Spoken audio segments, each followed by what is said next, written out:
You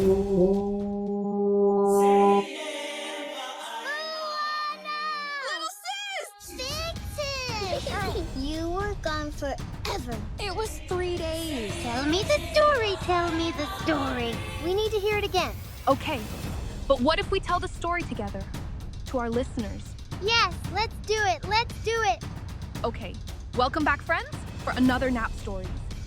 We also have to tell them. And if you like our stories, please consider liking and subscribing. So sit back and relax as we give you our story. Maui! Hey kid, thank you for helping us out.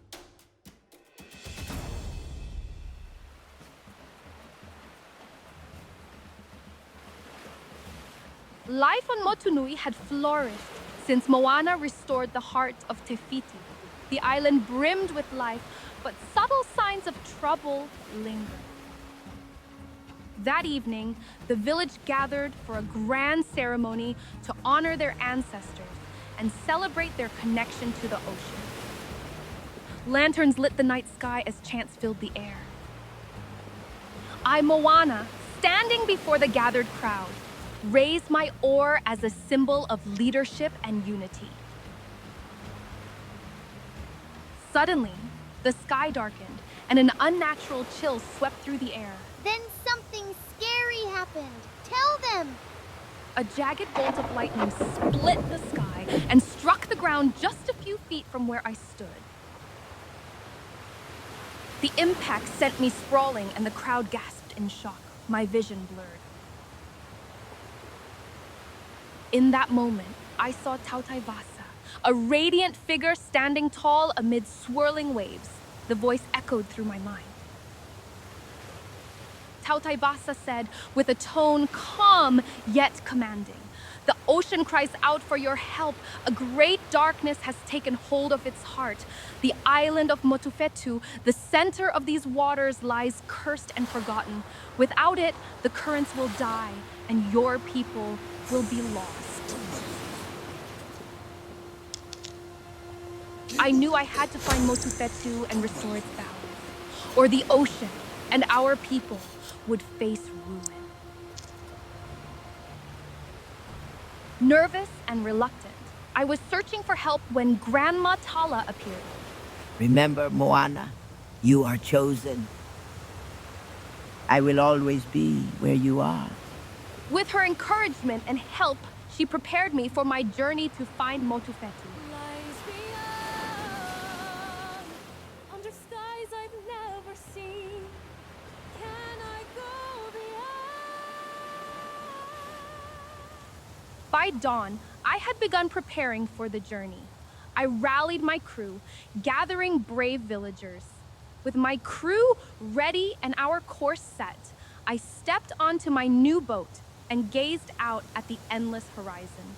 The ocean was calling once more, and this time it carried with it the weight of the world's future. Moana, do you have to go? Why do you have to go? This is a call of the ancestors to sail to new skies and reconnect our people across the whole ocean. What if you don't come back? Remember, wherever you are, I will be. Plus, I'll be back, I promise. When we set sail for Motu Fetu, the ocean felt different, heavy and ominous. My crew was ready for anything, or so we thought. As the days passed, the waters grew darker and the currents more erratic. That's when we spotted them. The Kakamora, their tiny boats bobbing on the horizon. Kakamora? You guys, we got this. At first, we prepared for a fight, remembering how they'd attacked us before. They surrounded us, their wild war cries echoing over the waves.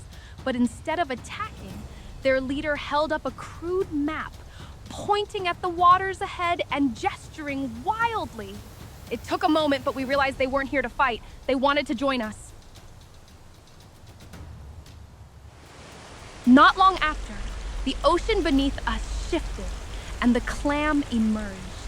Its jagged coral-encrusted shell rose from the water like a fortress, and its massive jaws snapped with a roar that shook the air. It lunged at our boat, nearly capsizing us, while the Kakamora scattered in their tiny vessels, hurling spears and nets at the creature.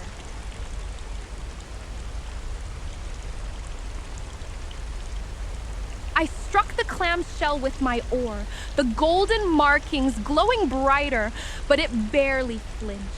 The Kakamora leader shouted instructions, gesturing for us to aim for its exposed edges. Despite our combined efforts, the clam was too powerful. With a final lunge, it swallowed our boat whole. Inside, the air was damp and suffocating, the walls glowing with an eerie blue light. We were trapped, but I knew this clam wasn't just a creature. It was something more. If we wanted to escape and continue to Motu Fetu, we'd have to figure out its secret and destroy it together. We weren't alone for long. From the shadows, a voice echoed, deep and melodic. A figure emerged, a towering, ethereal being with shimmering, translucent skin like a reflection on water. This was Matangi, a spirit I'd only heard whispers of in stories. Her presence was commanding yet sorrowful, her eyes glowing faintly in the dim light. She introduced herself as a servant of Nalo, bound to the clam for untold years. Matangi explained that the clam was no ordinary creature. It was alive with the power of the ocean, but corrupted by Nalo's curse. It had once been a protector of the waters, but had since become its jailer. Motu Fetu's currents were trapped here, and so was Matangi. Then to my shock, Matangi revealed another captive, Maui. No, I'm not in trouble, and no, I don't need help. I can get out of here on my own. But it is really good to see you, Moana. Maui, I could really use your help. Maui explained that he tried to fight Nalo alone and was captured. Without his hook, he couldn't break free or help Matangi. But Matangi believed I could. She pointed to the pearl, saying its energy was tied to the clam's power. A shimmering portal opened before us, swirling with light and the colors of the ocean. Matangi, her voice urgent, told us it would lead to Motu Fetu. Maui, now freed, grabbed his fishhook and joined me. Together, we guided the crew toward the portal. We had made it to Motu Fetu, but I knew the hardest part of the journey was still ahead. Can I get a chee-hoo? The duo is back! We finally reached the submerged remains of Motu Fetu. Using Matangi's pearl, I illuminate the island's jagged outline beneath the waves. Maui, using his hook, fights Nalo and dives into the water to raise the island. However, Nalo strikes with a storm so fierce that Maui is thrown back, defeated. I know the curse can only be broken if someone physically touches the island's shores. Without Maui being able to raise the island from the ocean depths, and with time running out and our crew in danger, I leap into the raging ocean. I dive to touch the island. Nalo, enraged by my defiance, hurls a bolt of lightning, striking me at the same time as I reach the shore. The lightning bolt had struck. Maui dives in after me. The crew watches in horror as I collapse. My body lies lifeless on the shores of Motu Fetu. However, the ocean begins to glow, and the spirits of our ancestors, including Tautaivasa and my grandmother Tala, surround me and Maui. They restore my life, transforming me into a demigod. New golden tattoos appear, depicting the people of Motu Fetu celebrating. The island begins to rise, lush and vibrant once more, reconnecting the ocean's currents.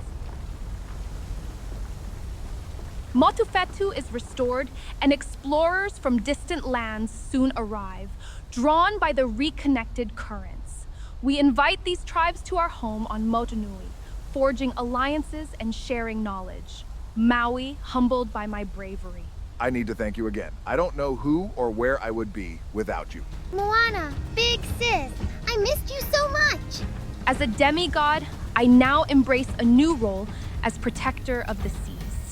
My oar, now a spiritual weapon, allows me to shape tides and light paths in the ocean.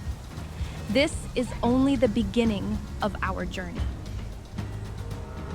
Standing on the shores of Motunui, I gaze at the horizon, ready to explore the uncharted corners of the ocean and guide our people into a new era of unity and discovery. Sailing from the horizon, back to our home, our island, coming into our view beneath the morning sky. From new shores we've been exploring, returning to tell our story, connected with both the land and sea. Finally, we're back to who we're meant to be, who I'm meant to be, voyaging the sea.